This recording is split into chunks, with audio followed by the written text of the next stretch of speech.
And time now for our weather. It was warm today, despite the high clouds that were drifting over. Speaking of sunscreen, we're probably going to want to have some if you go outside this weekend because it's going to be a beautiful, sunny, dry weekend.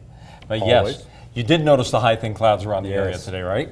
So those high thin clouds were there just kind of lightly filtering the sun, but even with the high clouds, my friends, we're still seeing temperature readings that are hovering right around that 90-degree mark here across the Treasure Valley. In fact, Mountain Home is very, very hot right now at 96.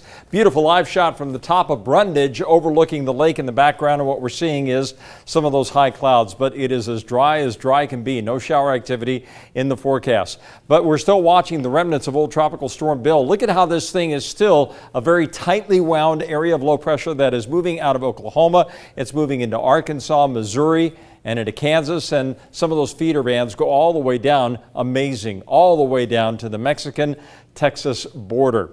So temperature readings, the high so far today in Boise was 90 degrees. The average is supposed to be at 82 degrees, and the record stands at 107 degrees, set back in 1876. And there's your sunset for tonight and tomorrow night as well, right around 9:28 p.m.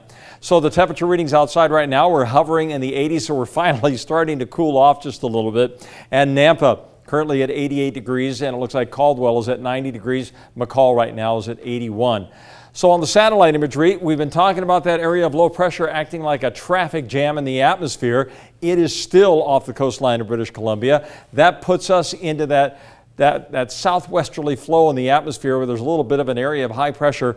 These are just the high thin clouds that we had cruising on by. Notice they're going to move out quickly. No shower activity associated with those clouds. And then we got some drier air that's going to be moving in tomorrow. But the high pressure is showing a little bit of a sign of weakening. It's not going to be as strong over the next 2 days, and that's going to allow our temperature readings to go from the low 90s right on down into the mid and upper 80s. So not a big cool down expected, but it should be about 3 to 5 degrees cooler tomorrow compared to what we will end up seeing today. Futurecast through the day tomorrow, there you can see mostly dry conditions, a few clouds here and there across some of the northern and central mountains.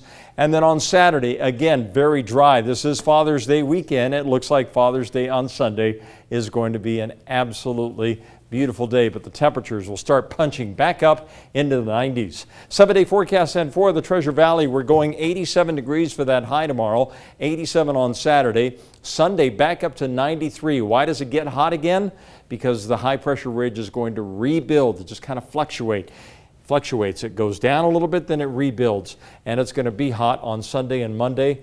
And it looks, guys, like it's going to stay dry all the way through the middle of next week. And the mountains will have sunny to partly cloudy skies as well this weekend, with temperatures right around the mid to the upper 70s. So great weekend for dads to get out there and enjoy the sunshine in the mountains, in the valley. Anything you want to do, it looks A-OK. Perfect. Okay. All right.